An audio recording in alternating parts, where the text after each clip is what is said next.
नमस्कार दोस्तों, welcome back to my channel everything English classes. आज हम पढ़ेंगे सिंथेसिस की exercise number 1।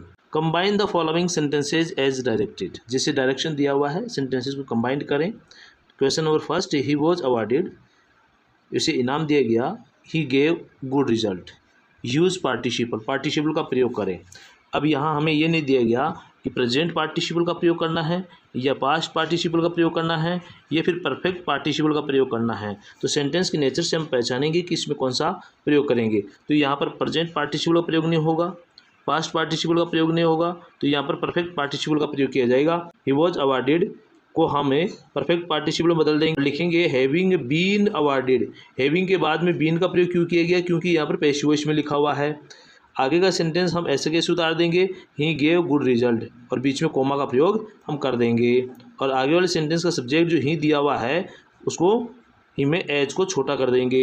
Question number 2, I entered the room, मैंने कमरे में प्रवेश किया। आई सो ए स्नेक, मैंने स्नेक देखा। तो कमरे में प्रवेश करते स्नेक देखा। और यहाँ पर क्या आ रहा है, यूज पार्टिसिपल, मतलब पार्टिसिपल का प्रयोग करना है। तो कमरे में सांप देखा, कब देखा? जब प्रवेश किया। तो प्रवेश करते ही सांप का देखना यानी स्नेक का देखना, मतलब एक कार्य की होती दूसरे कार्य। कहने का मतलब यहाँ पर क्या हो गया, प्रेजेंट पार्टिसिपल का प्रयोग। तो पहले सेंटेंस में प्रेजेंट पार्टिसिपल का प्रयोग करेंगे तो वर्ब में क्या जोड़ देंगे, आईएनजी जोड़ देंगे। और कैसे लिखेंगे, एंटरिंग द रूम, क्या लिखेंगे, entering the room I saw a snake.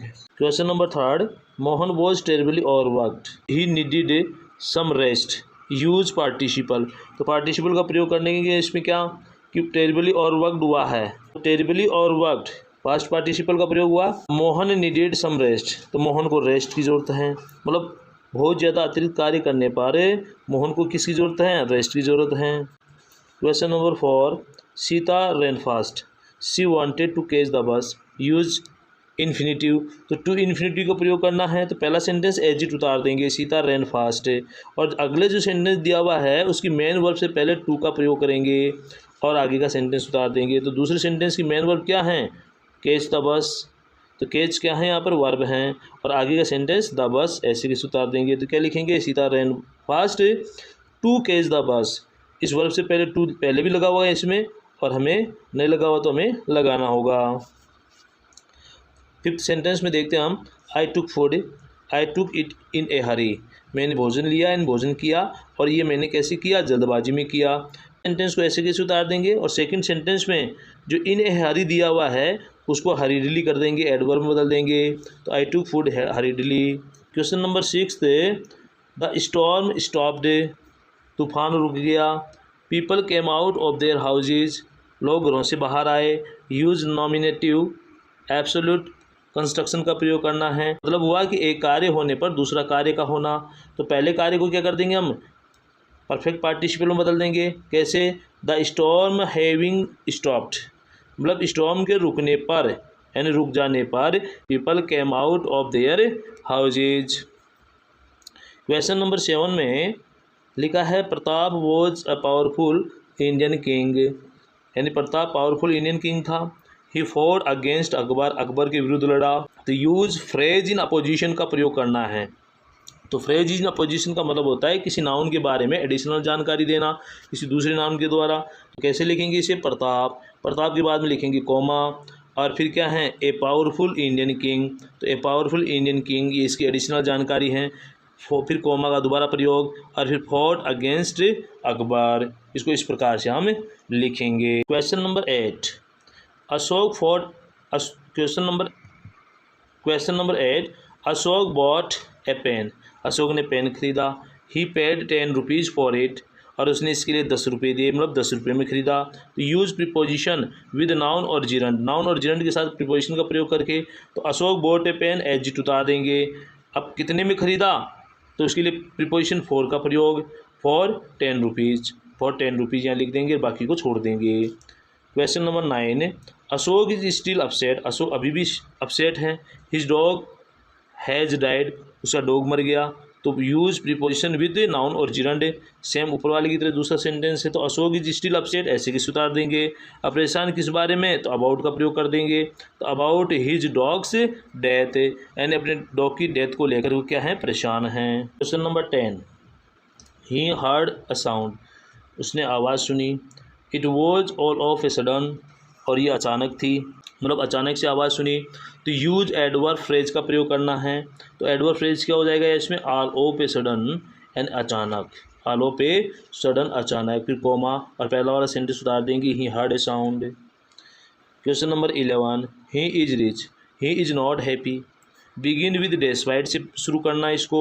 तो डेस्पाइट यानी के बावजूद, किसके बावजूद, इज है, इज रिच, तो इज रिच को किस में बदल देंगे, बीइंग रिच में बदल देंगे, यानी कि डेस्पाइट बीइंग रिच यानी कि धनवान होने के बावजूद। और आगे वाला सेंटेंस कैसे लिख देंगे, ऐसे कैसे लिख देंगे, कोमा लगा करके, he is not happy. Question number 12 है, ही सेट ऑन द बेंच, वो बेंच पे बैठा।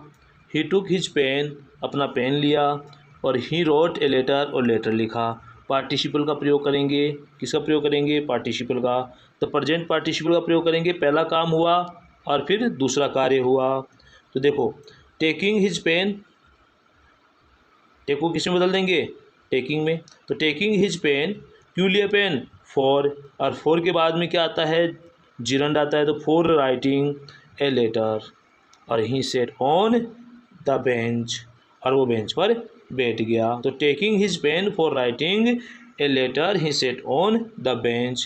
Question number 13, Navratna is tired, Navratna tired हैं। ही नीड्स रेस्ट, रेस्ट की ज़रूरत है। तो पार्टिसिपल का प्रयोग करेंगे। तो पार्टिसिपल का प्रयोग करेंगे तो क्या करेंगे, बीइंग टायर्ड, क्या कर देंगे हम, बीइंग टायर्ड यानी थका हुआ होने पर नवरत्न नीड्स रेस्ट, थका हुआ है तो नवरत्न को रेस्ट की ज़रूरत है। Question number 14, he is slow, he is regular, but का प्रयोग करना है। तो स्लो हैं लेकिन रेगुलर हैं, तो कंट्रास्ट बताया हुआ है। तो ही इज स्लो और बीच में जोड़ देंगे बट, सब्जेक्ट दोनों का सेम है तो हटा देंगे हीज को और रेगुलर लिख देंगे। तो he is slow but regular. Question number 15, get in full stop, you may catch cold, अंदर आ जाओ, यू मे कैच कोल्ड, ठंड लग जाएगी यानी ठंड लग सकती है। तो और का प्रयोग यहाँ, तो कैसे बनाएंगे इसको, गेट इन बीच में जोड़ देंगे और you may catch cold. Question number 16, let's take a taxi, चलो टैक्सी लेते हैं, यानी हमें टैक्सी ले लेनी चाहिए। वी आर लेट, हम लेट हैं। फॉर, क्यों, तो यहाँ पर फॉर रीजन के लिए हैं, कारण के लिए हैं। तो let's take a taxi, let's take a taxi for, क्योंकि वी आर लेट, फॉर क्योंकि we are late. Question number 17, you can go by bus, you can go by train too, तुम बस से जा सकते हो, ट्रेन से भी जा सकते हो। आइदर और का प्रयोग करना है। तो आइदर और का प्रयोग करने के दो तरीके हैं, या तो सब्जेक्ट सेम है तो ऑब्जेक्ट डिफरेंट होगा, ऑब्जेक्ट डिफरेंट हैं तो सब्जेक्ट सेम होगा। ठीक है, तो देखो यू कैन गो दोनों में सेम है तो उतार देंगे।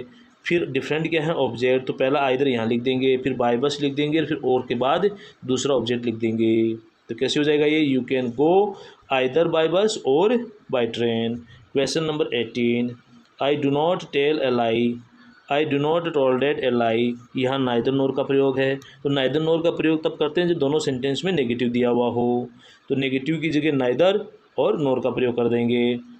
सब्जेक्ट से लिया है तो सब्जेक्ट्स के साथ में, और ऑब्जेक्ट के लिए आया तो ऑब्जेक्ट के साथ। तो देखो I neither tell a lie object के लिए आया है और nor tolerate a lie. Number 19, she was rich और शी वॉज ब्यूटीफुल। तो नॉट ओनली बट आल्सो का प्रयोग करेंगे। तो नॉट ओनली बट आल्सो का प्रयोग सब्जेक्ट के लिए या फिर ऑब्जेक्ट के लिए। तो यहाँ पर देखो सी दोनों में सेम है तो ऑब्जेक्ट के लिए प्रयोग होगा। तो सी वॉज सेम है तो नॉट ओनली इसके बाद प्रयोग कर दिया और रिच आ गया, और फिर बट आल्सो के बाद में ब्यूटीफुल आ गया। Question number 20, I switch the light off, I went to bed, and का प्रयोग। तो I switch the light off and went to bed. I क्यों नहीं लिखा, क्योंकि सब्जेक्ट सेम है। वीडियो यदि अच्छा लगा तो इसे लाइक शेयर और चैनल को सब्सक्राइब जरूर कर लें और अपने साथियों को भी बताएं।